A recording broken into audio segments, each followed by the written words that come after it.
오늘 말씀은 에베소서 5장 17절, 18절 말씀입니다. 함께 읽도록 하겠습니다. 그러므로 어리석은 자가 되지 말고 오직 주의 뜻이 무엇인가 이해하라. 술 취하지 말라. 이는 방탕한 것이니 오직 성령으로 충만함을 받으라. 아멘. 오늘은 성령으로 충만함을 받으라 라는 제목으로 말씀 나누려고 합니다. 지난주에도 성령님에 대해서 나눴는데 오늘도 좀 성령님에 대해서 나누려고 합니다. 오늘은 특별히 성령 충만에 관해서 좀 나누려고 합니다. 지난주에는 약속하신 그 성령님을 예루살렘 교회에서 기다렸던 그런 모습들, 그리고 그 기다리던 그 예루살렘 교회 위에 제자들에게 성령님이 오신 것들을 좀 살펴보면서 그 약속이 예수님도 하셨지만 신구약 성경 전체를 통해서 성부 하나님께서도, 성자 하나님께서도 계속 반복적으로 약속해 오셨던 것들인 것을 좀 보고, 그 성령이 우리에게 왜 오셨을까? 또 하나님 측면에서는 성령님을 왜 보내셨을까 하는 것들에 대해서 우리가 좀 살펴보았습니다.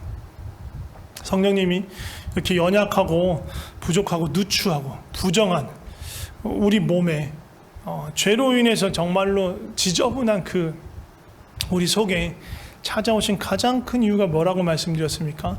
사랑 때문에, 우리를 향하신 하나님의 사랑, 그리고 가장 가까이에서 함께 하시면서 우리와 사랑의 관계를 만들어 가기 원하시는 그 하나님의 마음으로 인해서 우리 가운데 오셨다라고 말씀드렸습니다. 그 내 안에 오신 성령님께서 우리에게 하시는, 우리 안에서 하시는 일이 무엇입니까? 가장 강력한 일은 죄와 사망에서 자유케 하시는 일이에요. 그리고 우리에게 주님의 길을, 그 생명의 길을 인도하시면서 정말로 그 길로 갈 수 있도록 도우시고 인도하시는 역할을 합니다. 또 우리가 하나님의 자녀가 되었음을 알려주십니다.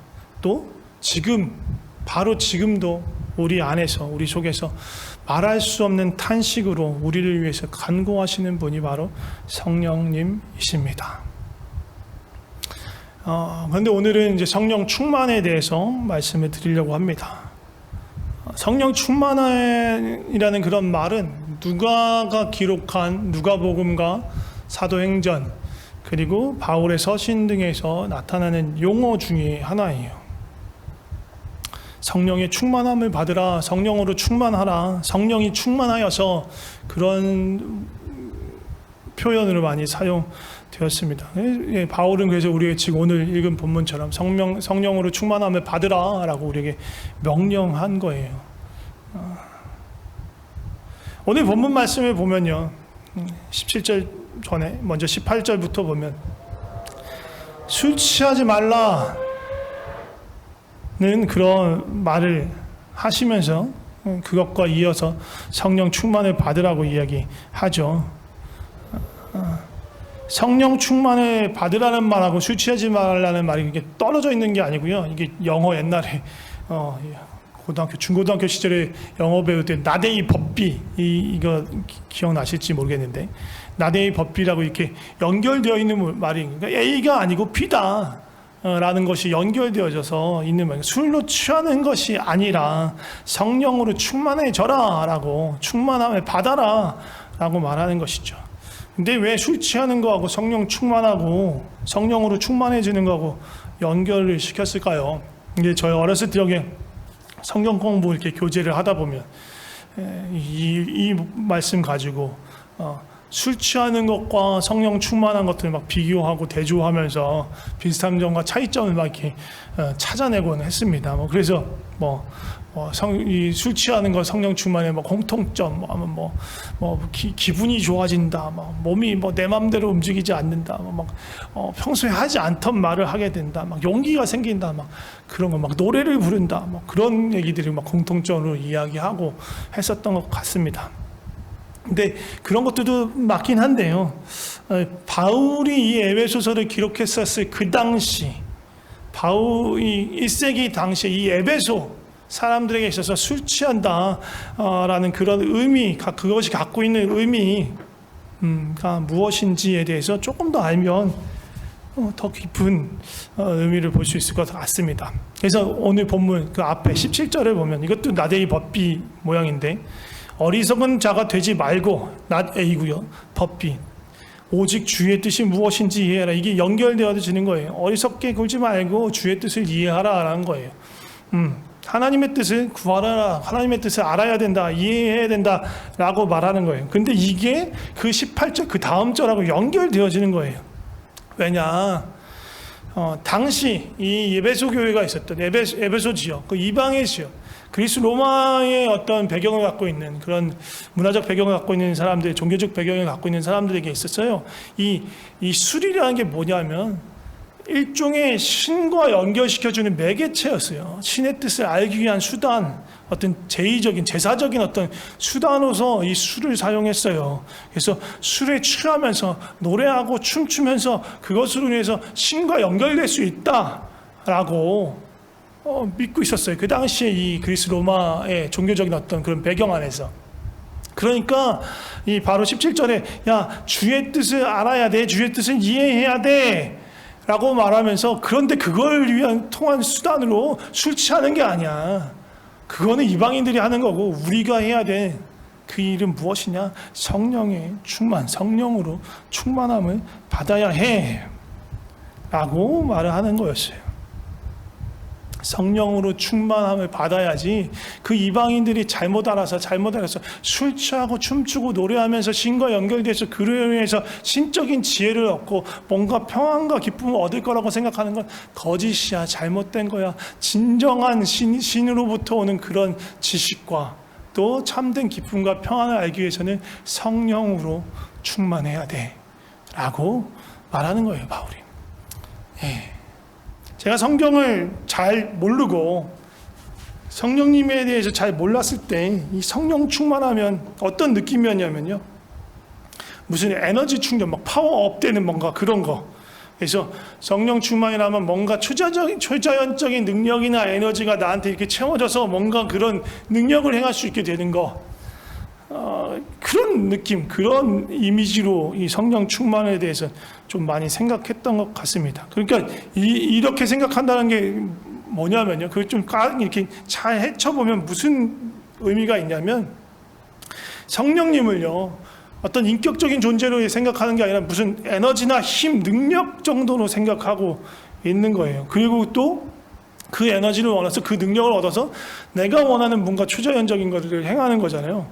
그러니까 내가 주도권을 갖게 되는 거예요. 이 결국은 성령님을 비인격화하고 성삼위 하나님이신 성령님이 내 삶을 주관하시고 다스리는 게 아니고 내가 성령님을 소유하고 사용하는 것처럼 여기는 거라는 거예요. 이렇게 생각하는 거. 뭔가 성령 충만한 게 능력으로 에너지로 채워져서 뭔가 신비한 능력을 갖게 된다라고 생각하는 거는 그런 오류가 있는 거예요. 성령님을 비인격적으로 생각하고 성령님을 내가 사용할 수 있는 그런 무언가로 생각한다는 거죠. 성령 충만은 절대로 그런 게 될 수 없어요. 그런 게 아니에요. 아마도 우리 말라평강교회 성도님들 가운데서 성령 충만 이렇게 이해하시는 분은, 이런 식으로 이해하시는 분은 안 계실 것 같아요. 많이들 저도 이야기해왔고 다른 분들도 뭐 그 성령님에 대해서 설명할 때 그렇게 설명하시는 분들이 없죠. 성령님은 인격적인 하나님이시고 또 성삼위 하나님 중에 한 분, 하나님이시다. 우리가 성령님을 다스리는 게 아니고 다루는 것이 아니라 성령님이 우리를 주관하시는 거다 라는 우리가 이런 이해를 많이 배워서 알고 있습니다. 그런데요, 알고 있는데 저도 그래요. 알고 있는데 은연중에 나도 모르게 그냥 성령 충만한 건 뭔가 그런 능력이 막 채워질 것만 같은 그런 은연중에 그런 마음을 갖고 있기도 한 거예요. 어떨 땐 그냥 그런 마음으로 성령 충만에 접근하고 성령 충만을 구할 때도 있었던 것 같아요. 그래서 다시 한번, 다들 잘 알고 계시겠지만 성령 충만에 대해서 다시 한번 말씀드리고 어떻게 보면 복습한다고 생각하시면 됩니다. 다시 한번 말씀드리지만 성령님은 성삼위 하나님, 삼위일체 하나님 중에 한 분이 성부, 성자, 성령 하나님이세요. 성부 하나님이 하나님이시고 예수님이 하나님이시듯 성령님도 하나님이세요. 이게 이 성령 충만을 이해하는 데 있어서 가장 큰 열쇠이고요. 가장 기본적인 거예요. 이걸 바탕에 깔고 그 다음에 것들을 이해해야지 어렵지 않은 거예요. 예, 성삼위 하나님, 성부, 성자, 성령 하나님 모두가 다 창조에 같이 참여하셨어요. 창조행에 같이 일하셨어요. 그러니까 성령 하나님도 창조주 하나님이라고 부를 수 있어요. 마찬가지로 성령 하나님도 전지전능하시고 초월하시고 거룩하신 분, 선하시고 의로우시고 우리를 사랑하시는 그 하나님의 모든 본질과 속성을 다 갖고 계신 분, 그분이 성령님이세요. 성부 하나님, 성자 예수님이 그리스도로서 또 창조주 하나님으로서 우리 삶을 다스리는 주인, 우리 삶을 다스리는 왕, 온 우주를 다스리시는 왕인 것처럼 성령님도 마찬가지이신 거예요. 그러니까 그 성령님을 내 마음대로 사용한다는 건 말도 안 되는 소리죠. 그냥 에너지나 무슨 힘으로 취급하는 것도 말이 안 되는 이야기입니다. 성령 충만을 다르게 풀어서 얘기하면 뭐라고 볼 수 있냐면 성삼위 하나님이신 성령님께서 나를 충만하게 완전하게 다스리는 상태가 바로 성령 충만입니다. 성령의 내주하심이 내 속에 내 안에 인격적인 성령님이 들어오셔서 그 성령님과 관계하기 시작하는 거라고 한다면 성령의 충만함은요, 내 속에 성령님이 들어왔다면 성령의 충만은 반대로 성령님이라는 크고 넓은 바다에 내 온 삶을, 내 온몸을 던져가지고 그 바다로 뛰어드는 거예요. 그 바다에 내 몸을 던져버리는 거예요. 그게 성령 충만이에요. 어떤 분은 또 이렇게 생각할 수 있어요. 아니, 성령님이 창조주 하나님이시고 전지전능하시며 초월하신 하나님이신데 온 우주를 다스리듯이 우리를 다스리는 것 아니었어? 근데 뭘 완전히 다스리고 뭐 충만하게 다스리고 말고야. 제가 이건 여러 번 말씀드렸죠. 전능하신 하나님이신데, 분명히 전능하신 하나님이신데 그분이 못하시는 것, 아니 못하시는 게 아니고 하지 않으시는 게 있는데 그게 뭐냐면 우리를 억지로 강제로 다스리는 거예요. 하나님께서 우리를 만드실 때, 사람을 만드실 때 그렇게 안 만드셨어요. 스스로 생각하고 판단하고 결정할 수 있도록 만드셨어요. 심지어 죄악을 선택하고 죄악의 길로 갈 수 있을 정도로 우리에게 자유를 주셨어요. 그런 우리와 사랑의 관계를 맺고 또 하나님의 그 언약 안으로 들어와서 정말 어떻게 보면 우리가 자발적으로 하나님이 주시는 그 사랑의 언약 가운데로 들어가 있기를 바라셨던 거예요. 그 하나님의 다스림 안으로 자발적으로 우리가 원해서 들어가 있기를 바라셨던 거예요. 그런데 어떻게 됐어요? 아담과 하와가 스스로 그 언약을 깨트리고 그 관계를 깨트리고 그 관계 바깥으로 나와버린 거예요. 그러므로 해서 모든 관계가 단절되어 버리고 우리는 그 충만함을 잃어버리게 된 것입니다. 성령 충만함은 이것을 되돌리는 거예요.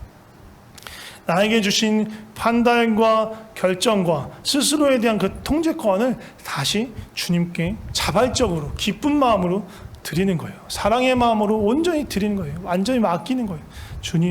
주님의 결정과 주님의 뜻과 그 마음에 주님 제가 따르겠습니다. 주님이 나를 통제하시고 통치하시는 분이십니다. 라고 고백하는 거예요. 그렇게 성령 충만함을 받을 때, 성령 충만한 상태 때, 성령께서 우리를 충만하게 다스릴 때 어떤 일들이 나타나는가? 사도행전을 통해서 조금 보고 싶은데요. 사도행전 2장 4절, 이거 지난주에 본문이었죠. 본문 중에 하나였는데, 마지막 절이었는데, 그들이 다 성령의 충만함을 받고 성령이 말하게 하심을 따라 다른 언어들로 말하기를 시작했다라고 말합니다. 최초의 성령의 강림과 그로 인해서 성령의 충만함을 받은 사람들에게 무슨 일이 일어나요? 방언이 터집니다. 그래서 어떤 교단은요, 이 방언을 하냐 마냐에 따라서 성령 충만을 받았냐 안 받았냐, 심지어는 구원을 받았냐 안 받았냐, 뭐 그런 얘기까지 나왔던 것 같습니다. 좋은 어떤 생각은 아닌 것 같아요. 중요한 건 방언 자체가 아니거든요. 지금 이 사도행전 2장에서 제자들에게 성령을 부어주시고 그 성령 충만케 하시네. 성령의 다스림 가운데서 그들이 잘 알지 못하는 언어로 말하게 된 이유, 말씀하게 하신 이유가 무엇입니까? 그때의 예루살렘에 온 이방에서 온 많은 사람들에게 예수님을 증거하게 하기 위해서, 하나님 나라와 그 복음에 대해서 이야기해 주기 위해서, 그 사람들이 들을 수 있도록 그 사람들에게 전달하기 위해서 방언을 하게 하신 거예요. 성령의 다스림 안에 들어가면요, 하나님 나라와 예수님을 증거할 수 있게, 또 내가 증거하는 그 말을 듣는 사람이 알아들을 수 있도록 나에게 말할 수 있도록 주님께서 도와주신다라는 거예요. 그게 그 당시에는 이방의 언어를 해야 했기 때문에 방언으로 그들에게 주신 겁니다. 사도행전 4장 8절 31절도 비슷한 말씀이 있어요. 사도행전 4장 8절과 31절에 보면, 이에 베드로가 성령에 충만하여 이르되, 제가 파란색으로 쳐놨죠. 백성과 장로들아 뭐 이렇게 하면서 말을 하기 시작합니다. 31절도 마찬가지예요. 성령이 충만하여 하나님의 말씀을 전한다라고 말해요. 그러니까 성령이 충만할 때는 말하기 시작하는 거예요. 하나님께서 베드로야 네가 하고 싶은 말 마음대로 해 라고 하는 게 아니죠. 성령의 충만함 가운데서, 성령의 충만한 다스림 가운데서 성령의 마음으로 가득 차서 성령님이 전하기 원하는 것이 너무나 내 마음을 사로잡아서 그 말씀을 나누지 않고는 못 배기는 거예요. 이게요, 그런 거하고 달라요. 뭐 이렇게 빙의 되는 거. 요즘 뭐 그런 드라마도 많던데, 막 목소리가 막 바뀌고, 막 이렇게 해가지고, 그분이 오셨어요. 막 해가지고, 나도 모르는 말이 내 입술 통해서 막 나가는 거, 그런 거 아니에요. 성령에 충만하여서 하나님의 말씀을 선포하고 대언하게 될 때, 증거하게 될 때, 그렇게 하지 않아요. 성령에 충만한 순간에도요, 성령님은 인격적이세요. 우리를 인격적으로 다스리시는 분이니까, 그때도 우리 입술을 강제로 막 움직이시는 분이 아니에요. 우리를 인격적으로 대하세요. 우리에게 가장 인격적으로 대하는 좋은 방법이 뭐예요? 그 마음을 우리에게 알려주시는 거예요. 우리는 그 마음을 알게 되는 거예요. 그렇기 때문에 그 마음에 너무나 벅차올라서 그 하나님이 주신 그 마음을, 그 뜻을 내 입술로, 내 생각으로 다시 내뱉게 되는 거예요. 내가 사라지는 게 아니고, 내가 어디로 정신이 나간 게 아니고, 말짱한 정신에, 오히려 더 분명한 정신에 하나님의 마음을 듣고 그것을 올바른 정신으로 생각해서 다시 내 말로, 내 입술로 말하게 되는 것, 그것이 성령 충만함을 통해서 우리가 전달하게 되는 하나님의 메시지인 거예요. 하나님의 메시지를 전하는 게 꼭 목사만 하는 게 아닙니다. 누구나 다 할 수 있어요. 누구나 다 하나님의 사람이라면, 예수 그리스도 주로 믿고 성령께서 그 안에 계신다면 그렇게 할 수 있는 거예요. 사도행전 7장을 보면 스데반이 하늘을 바라보고, 스데반 마지막 죽기 전에 성령의 충만함을 입어서 하늘을 우러러보면서 하나님이 계신 것, 그리고 그 하나님 우편에 예수님이 계신 것을 보게 되는 거예요. 무슨 얘기입니까? 성령 충만할 때 성령님을 통해서 하나님의 영광, 하나님의 나라, 하나님의 소망, 하나님의 꿈, 하나님의 계획들을 보게 된다는 거예요. 사도행전 13장에는 성령 충만하여진 바울이 바예수라는 마술사를 꾸짖고 책망하는 모습을 볼 수 있습니다. 복음을 전하는 것만 아니라 하나님 나라에 반대하는 실체를 분별하여 꾸짖을 수 있게 되는 거예요. 사도행전에 이러한 성령 충만함에 대한 기록들이 나타나요. 근데 이런 것뿐만 아니라 성령님이 충만하게 우리를 다스리면, 온전하게 우리를 다스리면 우리가 어떻게 됩니까? 우리가 죄를 이기게 됩니다. 죄를 어떻게 해서 이기게 될까요? 성령님의 마음이 느껴져요. 무슨 마음이? 죄를 얼마나 미워하시는지, 죄를 얼마나 싫어하시는지. 근데 동시에 우리를 사랑하시잖아요. 그러니까 우리가 죄를 범할 때, 죄를 사로잡혀 있을 때, 우리 죄에 사로잡혀 있는 사랑하는 우리를 바라볼 때 너무나 아픈 거예요. 너무나 속상한 거예요. 그러니까 말할 수 없는 탄식으로 우리를 위해서 간구하시는 거예요. 근데 성령으로 충만하게 될 때 그 하나님의 그 탄식과 그 마음, 우리를 향한 그 아픈 마음이 느껴지는 거예요. 그래서 그 마음을 보기 때문에 성령님께 정말 우리가 죄로부터 떠나기를 구하게 되는 것이고, 그때 성령님께서 우리를 도우셔서 그 죄로 멀어지게 하는 거예요. 그러면서 죄를 이기게 되는 거죠. 또 성령님께서 우리를 온전히 다스리시면 우리 자신에 대해서 새롭게 발견하게 돼요. 우리 자신을 바라보는 것, 새롭게 바라보는 것을 긍정적으로 보자면 하나님의 일에 쓰일 수 있는 우리 자신의 경험과 재능과 과거의 상처와 실패마저도 다시 보게 되는 거예요. 아, 이거를 하나님께서 쓰기로 하시는구나. 그런 것들이 새로워지는 거예요. 나 자신을 새롭게 보는 거예요. 이건 아무짝에도 쓸모없는 재능 같았는데, 이건 그냥 나한테 고통스러운 기억이었는데, 성령님께서 그 일을 쓰기로 한다. 내가 그것을 내 영광을 드러내고 싶다. 너를 통해서 그 영광을, 내 영광을 드러내길 원한다. 그것이 과거에는 그냥 고통스럽고 괴로운 일이기만 했는데, 아, 이것이 하나님의 영광을 나타내는 귀한 일이었구나. 어렵고 고통스럽지만 이게 마치 진주처럼 내 속에는 상처났지만 그것이 귀한 보물이 되어서 주님이 쓰기로 원하시는구나 라고 깨닫게 되는 거예요. 은사를 발견하고 나 자신의 삶을 새롭게 볼 수 있게 되는 거예요. 성령 안에서. 그런데 우리 자신에 대해서 발견하는 또 다른 것이 있어요. 좀 부정적인 거라고 볼 수 있죠. 우리 안에 묻어두었던, 그냥 방치했던, 그냥 쿡쿡 눌러놨던 어둠과 죄를 발견하게 되는 거예요. 예전에 우리 수요 사랑방에서 내 마음 그리스도의 집이라는 책을 읽었었는데, 거기 거의 마지막 부분에 보면 벽장에 대해서 이야기해요. 위층으로 올라가는 층계 참에 있는 작은 문, 거기에 자물쇠가 꼭꼭 잠겨있는 작은 문이 있는데, 그 안에서, 그 문은 절대 안 열어요. 열지 않아요. 닫아두고 있어요. 근데 냄새를 숨길 수가 없어. 썩은 냄새나는 그곳을 숨길 수가 없어요. 그런데 드러내고 싶지 않은 거야. 그냥 거기 넣어두고 없는 것으로 여기고 싶은 거예요. 근데 성령께서 그거를 열어보게 하시는 거예요. 우리 스스로는 그것을 치울 수도 없고 버릴 수도 없어서 그냥 거기다 던져놓고 잠가버렸는데, 성령께서 그것을 하나하나 끄집어내시며 치우시며 청소하시고 깨끗게 하신 거예요.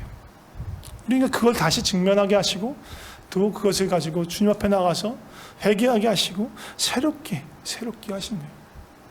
성령 충만할 때 우리 아가 새로워져요.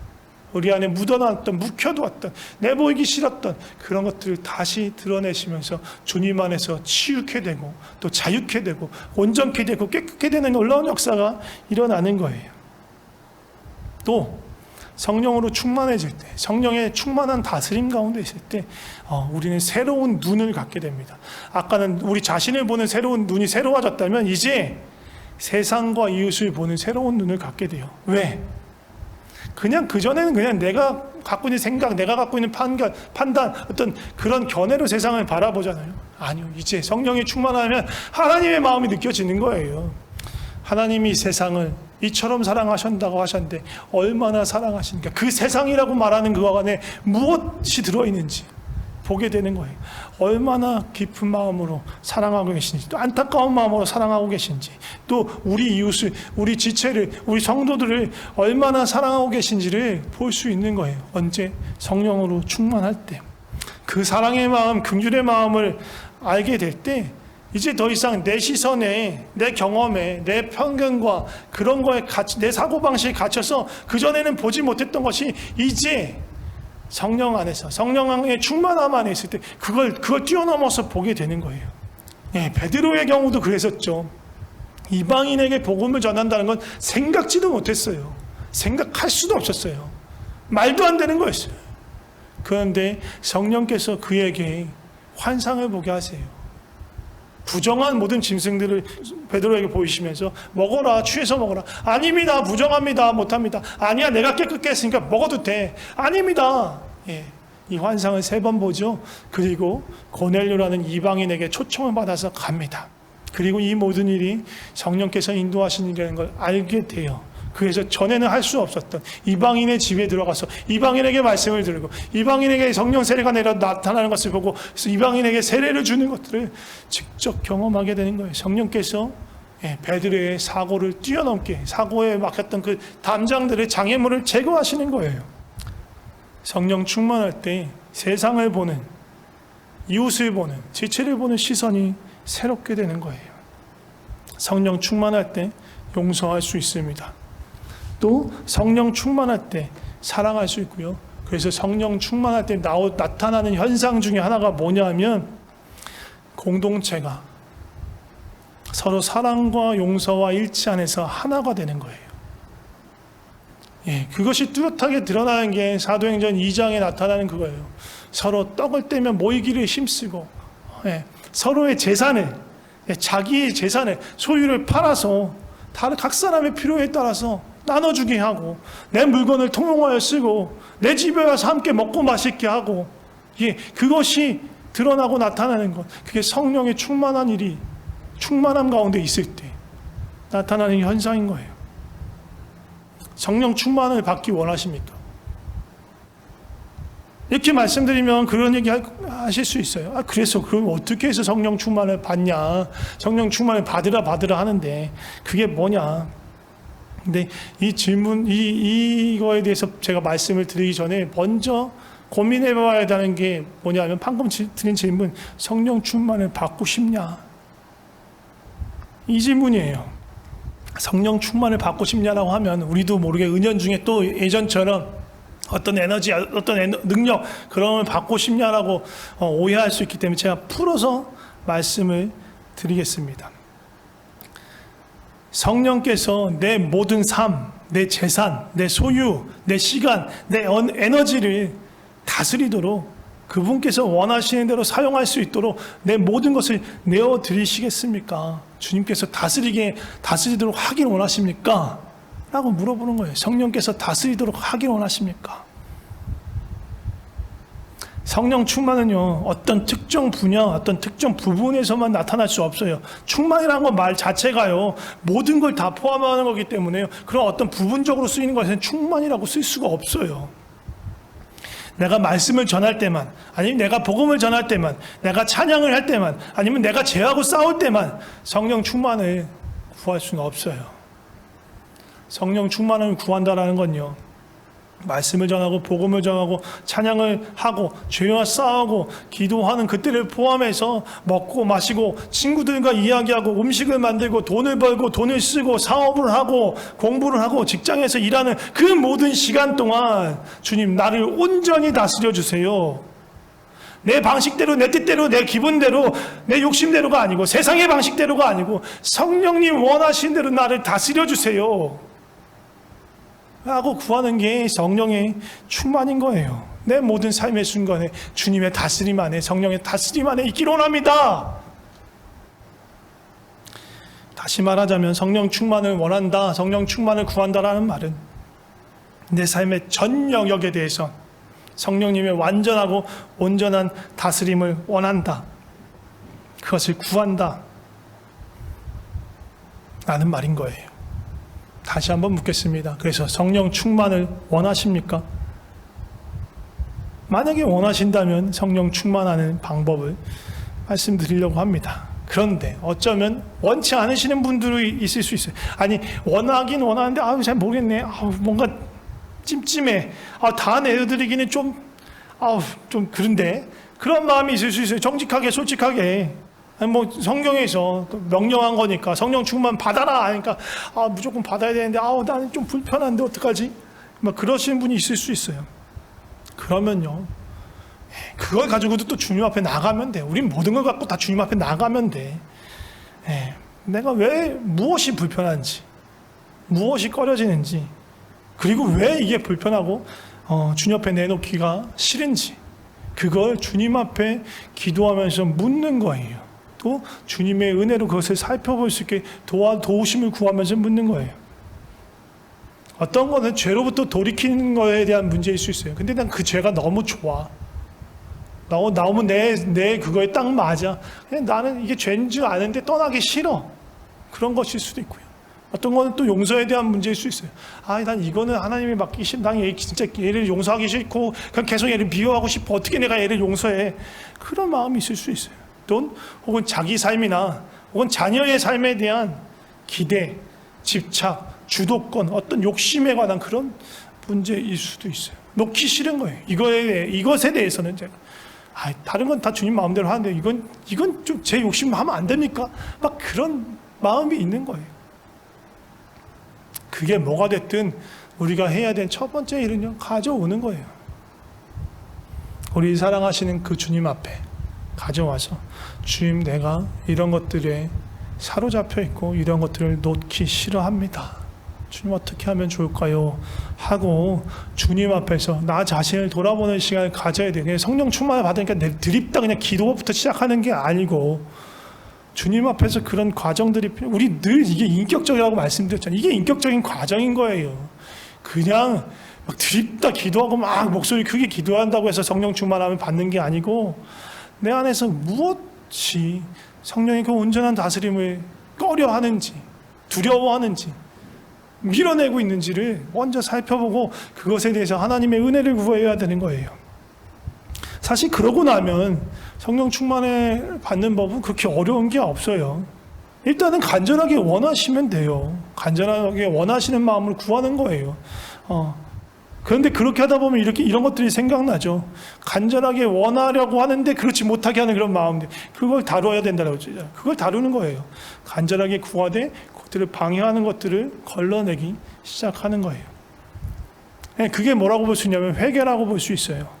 놓지 못하는 욕심, 내가 묻어넣어 버린 죄, 불순종들, 여러 가지 부정하고 더러운 마음들을 하나님 앞에 가져오고 그 문제에 대해서 진지하게 다루기 시작하는 거예요. 그 죄로부터 돌이킬 수 있을 때까지. 자, 세 번째는 뭐냐면, 이 성령 충만이라는 게 성령의 온전한 다스림이시니까 그걸 뒤집으면요, 내 쪽에서 내가 할 수 있는 일은요, 그 다스림에게다 맡기는 거예요. 근데 온 삶을 던져버리는 거예요. 맡기고 그냥 뛰어드는 거예요. 이게 성령 충만함을 받는 쪽에서, 다스림을 받는 쪽에서 할 수 있는 거란 말이에요. 그래서 그러면 우리가 다스림을 받으려면 뭘 해야 되냐면, 성령님의 뜻을 계속 물어야 돼요. 이게 훈련해야 되는 거예요. 자꾸 묻는 거예요. 이걸 어떻게 할까요? 저걸 어떻게 할까요? 어떻게 이렇게 할까요? 저렇게 할까요?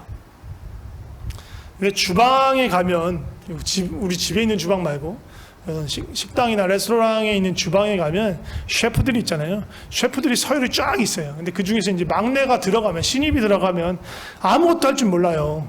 그럼 어떻게 돼요? 계속 물어봐야 돼. 이거 뭐예요? 셰프님 이거 뭐 해야 돼요? 이거 뭐 해야 돼요? 가르쳐줘도 잘 못하잖아요. 그럼 또 물어봐. 이거 뭐, 그러면 또 와서, 이거 잘못했어. 그럼 또 다시 해야 돼요.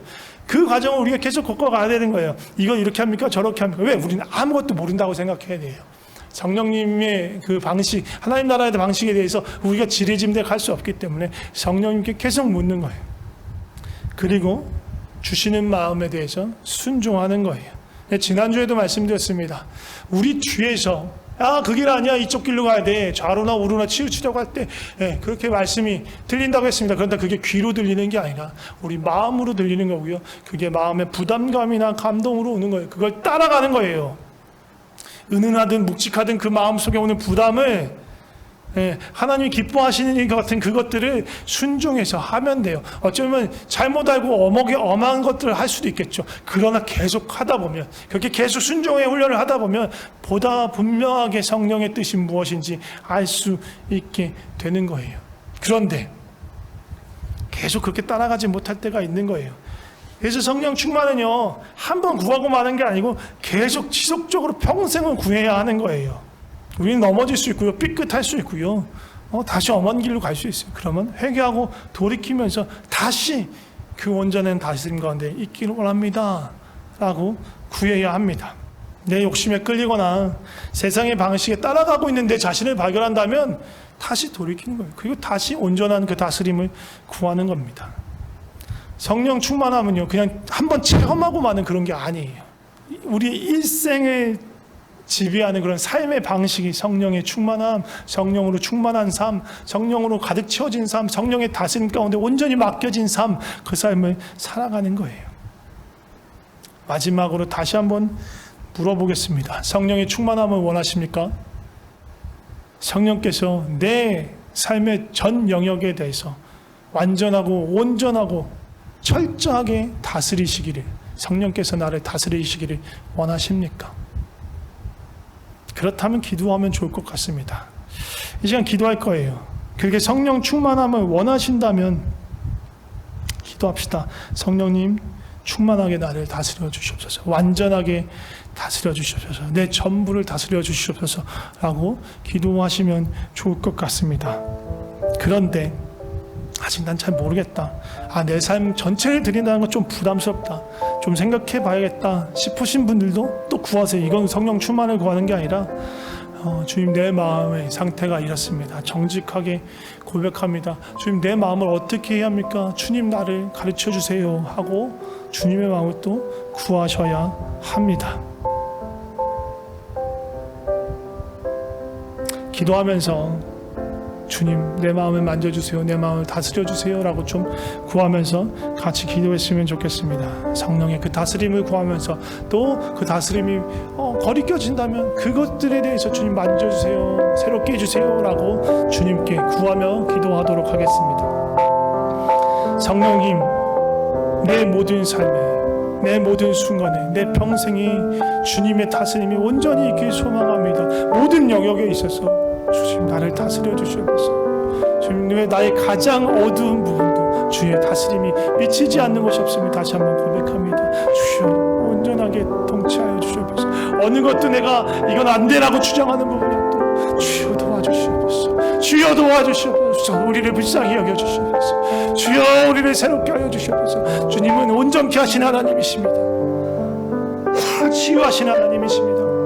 주님, 우리 전부를 원하시는 분이시니 주님, 우리 전부를 가져가 주시옵소서. 어떠한 부분도 주님께 속하지 않은 부분이 없도록 주님, 우리를 새롭게 하여 주시고 깨끗게 하여 주시고 주님께 내어드릴 수 있도록 주님, 우리를 새롭게 하여 주시옵소서. 주여 도와주시옵소서. 우리가 망설이는 부분이 있다면 주 앞에 내어놓고 주 앞에 기도하며 주 앞에 가져나오고 주님의 마음을 구하며 주님 기도하게 하여 주시옵소서. 그럴 때 주님께서 우리에게 말씀하시는 걸 들을 수 있게 하여 주시옵소서. 우리를 새롭게 하시는 주님, 그 사랑의 주님, 두려움이 아니라 사랑으로 우리를 다스리는 그 주님, 온전하시고 완전하시고 그 선하신 주님이 우리에게 오셔서 우리의 삶의 주도권을 달라질 때 우리가 주님께 기꺼이 드리게 하여 주시옵소서.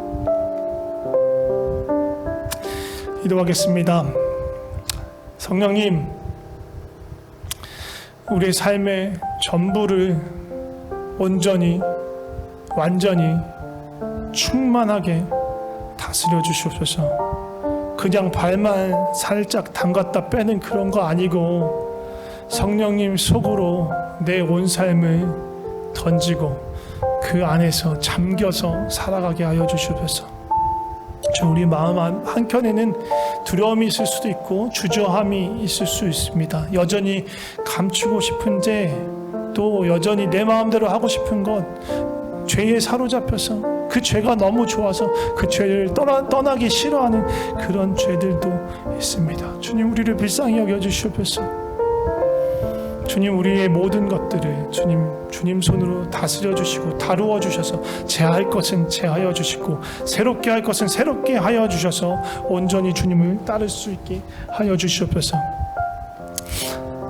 진정으로 주님과 동행하며 주님이 주시는 충만한 기쁨과 만족과 평안을 누릴 수 있기를 원합니다. 사상이 줄 수도 없고 알 수도 없는 성령 안에서 누리는 그 의와 기쁨과 평강을 누리게 하옵소서. 우리 삶의 왕 되시는 성삼위 하나님께 감사와 찬양을 드립니다. 주님 감사합니다. 주님 사랑합니다. 예수님의 이름으로 기도드립니다. 아멘.